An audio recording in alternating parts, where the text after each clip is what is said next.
बिस्मिल्लाहिर्रहमानिर्रहीम। अस्सलामु अलैकुम viewers, welcome to my YouTube channel math and math. आज हम सॉल्व करने जा रहे हैं एक्सरसाइज 2.10 का क्वेश्चन नंबर 3, जो कि है find two positive integers whose sum is 12 and the product of one with the square of other will be maximum. तो जैसा कि हम जानते हैं इस क्वेश्चन के दो पार्ट्स होते हैं, एक इक्वेशन और एक फंक्शन होता है। तो इक्वेशन हम यूज़ करते हुए फंक्शन को in term of x convert करते हैं और आगे सॉल्व करते हैं। आपको बताया गया था फंक्शन जो सा है वो मैक्सिमम या मिनिमम जिसको करना होगा, जिसको मैक्सिमाइज़ या मिनिमाइज़ करना होगा, वो होगा आपके पास फंक्शन। और जो उसके अलावा इक्वेशन बनेगी वो आपकी एक इक्वेशन होगी जिसकी हेल्प से हम फंक्शन को purely in the term of x convert करेंगे, उसमें से वाई एलिमिनेट करेंगे। तो एंड से पहले पहले जो लिखा हुआ है वो आपके पास वो इक्वेशन है और एंड के बाद जिसको मैक्सिमाइज़ करना है वो फंक्शन है। तो लिखा हुआ है फाइंड टू पॉजिटिव इंटीजर्स। यहीं से हम सॉल्यूशन स्टार्ट करते हैं। फाइंड के लफ्ज़ को चेंज करते हैं किससे, लेट से। Let two positive integers are X और वाई लिख लेंगे कि लेट कर लेंगे कि दो पॉजिटिव जो इंटीजर्स हैं वो कौन से हैं, एक x है और एक क्या है, y है। Whose sum is 12। सम का मतलब होता है प्लस, यानी कि x प्लस वाई, इसको हम इक्वल से रिप्लेस करते होते हैं, इक्वल है 12 के। And the product of one with the square of other. अब एक का प्रोडक्ट दूसरे के स्क्वायर से, ठीक है। तो अब हम फर्स्ट किसको लें और सेकंड किसको लें, तो यहाँ पर आपके पास सवाल उठता है। तो ये दोनों पॉसिबिलिटीज़ मौजूद हैं कि वन को x कह लें और y को, दूसरे को स्क्वायर को y स्क्वायर कह लें। लेकिन मैं जो प्रेफर करता हूँ, मैं इसे प्रेफर करता हूँ y को x स्क्वायर से करें, क्योंकि अगर हम x को y स्क्वायर से कर रहे थे, मैंने भी रिसेंटली ट्राई किया, तो वो कम्प्लेक्स हो जाता है। जैसे कि एक्स वाई स्क्वायर, तो ये आपको स्क्वायर का फार्मूला खुल जाता है। तो आप y इंटू एक्स स्क्वायर करेंगे तो आप आसानी से इसको सॉल्व कर सकते हैं। तो मैं प्रेफर करूँगा कि product of one with the square of other जो आपने लिखना है, तो आप लिखें product of y with the square of x। Product of one यानी कि y, square of other, other मतलब x, x के स्क्वायर, इन दोनों का प्रोडक्ट मतलब मल्टीप्लाई, मैक्सिमम मतलब फंक्शन। तो अब इसकी इक्वेशन बनाते हैं, स्टार्ट करते हैं इसका सॉल्यूशन। तो सॉल्यूशन में सबसे पहले हम यहीं से ही इंग्लिश लिखेंगे, अपने पास से हमने कुछ नहीं लिखना होता। अक्सर बच्चे घबरा जाते हैं कि सर मेरी इंग्लिश इतनी स्ट्रांग नहीं है, मैं कैसे करूँगा। तो ये बहुत इंपॉर्टेंट क्वेश्चंस हैं, ये बेसिकली यूज़ है जो आपने 2.9 तक मेहनत करके सीखा है, उसका निचोड़ है, उसकी डेली लाइफ में एप्लीकेशन इससे नेक्स्ट क्वेश्चन से स्टार्ट हो जाएंगी। तो इसमें लिखा हुआ है let the positive integers, let two positive integers. तो हम कहते हैं let x and y, let कर लिया x और y are two positive integers, are two positive integers के दो पॉजिटिव इंटीजर्स कौन से हैं, x और y, सच दैट, इस तरह हैं, किस तरह के हैं वो, कि उनका सम आ जाता है 12, यानी कि x प्लस वाई इक्वल आ जाता है 12 के। तो ये आपके पास इक्वेशन बन गई जो हेल्पिंग इक्वेशन है आपके पास, ठीक है। The product of one with the square of other. अब आगे एंड के बाद एक नया जो फंक्शन है उसकी इक्वेशन बन रही है, जिसको मैक्सिमाइज या मिनिमाइज करना होता है, वो फंक्शन होता है product of one with the square of other. तो मैंने एक को y कह लिया और एक को x कह लिया। y का प्रोडक्ट x के स्क्वायर के साथ आपके पास क्या है, आपका फंक्शन है जिसको मैक्सिमाइज या मिनिमाइज करना है। तो ये सेकंड इक्वेशन बन गई फंक्शन की, y x स्क्वायर। अब मैंने यहाँ पर x y स्क्वायर इसलिए नहीं लिखा क्योंकि जब इक्वेशन नंबर 1 से हम y की वैल्यू निकालते तो उसके ऊपर स्क्वायर आ जाता, आपको सॉल्व करना पड़ता और ये थोड़ी सी कम्प्लेक्स सिचुएशन बन जाती। इतनी है तो नहीं वो कम्प्लेक्स सिचुएशन, लेकिन मैं प्रेफर करता हूँ, हमारे पास अब क्योंकि स्किल्स हैं, हम अपनी मर्ज़ी से इसको सॉल्व कर सकते हैं। तो इस तरह आप इसको सॉल्व करें तो ज़्यादा मुनासिब होगा। यहाँ से अगर मैं y की वैल्यू निकालता हूँ तो y की वैल्यू आ जाती है 12 माइनस एक्स।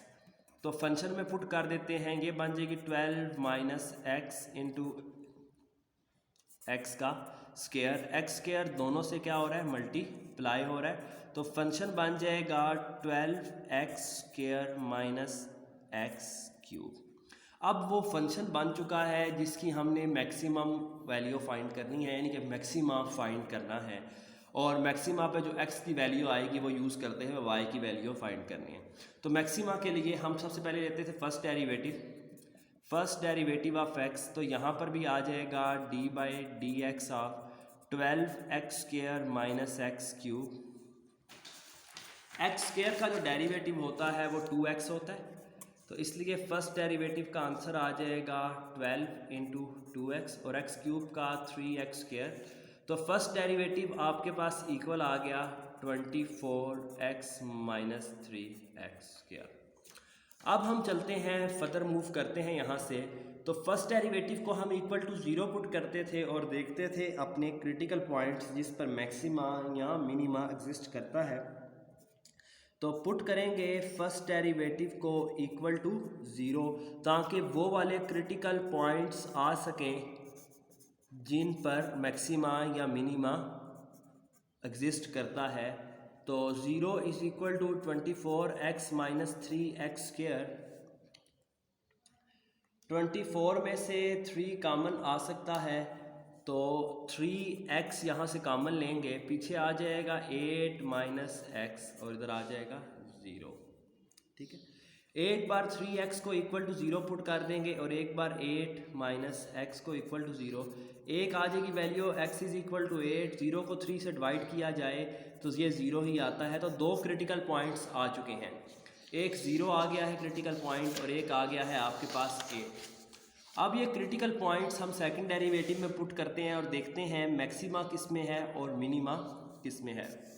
तो इसका हम सेकंड डेरिवेटिव लेते हैं, D by D x of 24x minus 3x²। तो सेकंड डेरिवेटिव का आंसर 24 माइनस 6x आ जाएगा, क्योंकि x² का 2x डेरिवेटिव 2 3 2 6। इसमें एक बार पुट करेंगे first critical point x is equal to 0 और एक बार पुट करेंगे x इज इक्वल टू 8।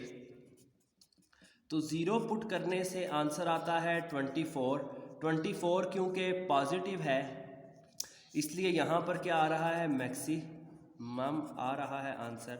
और 8 पुट करने पर 24 माइनस 6 इंटू 8, 6 इंटू 8 जो सा है हमारे पास वो होता है 48। 24 माइनस 48 करने से आंसर आ रहा है माइनस 24। तो डबल डेरिवेटिव को सेकंड टेस्ट आ रहा है कि x इज इक्वल टू 8 पर क्या है, मिनिमम है। तो अब हम देखते हैं हमारे पास डिमांड क्या की गई है क्वेश्चन में, क्या फंक्शन को मैक्सिमाइज़ करना है या मिनिमाइज़ करना है। तो क्वेश्चन में कहा गया है square will be minimum, sorry the square of other will be maximum, the square of other will be maximum. हमने मैक्सिमम करना है, तो मैक्सिमम में जो x की वैल्यू यूज़ होगी वो कौन सी है, 0 है। तो x की वैल्यू 0 आ जाएगी। ठीक है,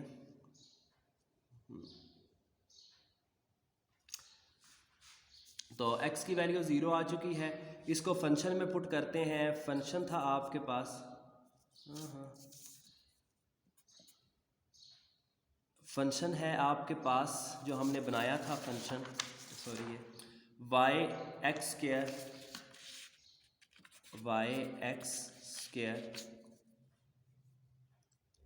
नहीं,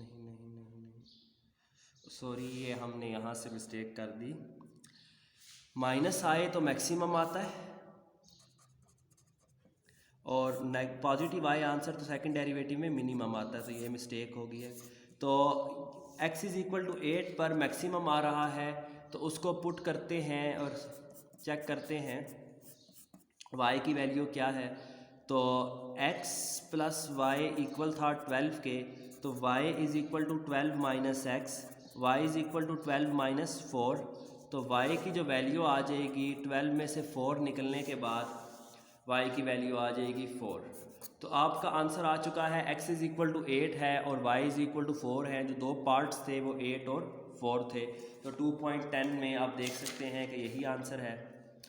तो यही लिखा हुआ है, एक वैल्यू 4 है और एक वैल्यू 8 है। इसको 8 और 4 भी लिखा जा सकता है, 4 और 8 भी।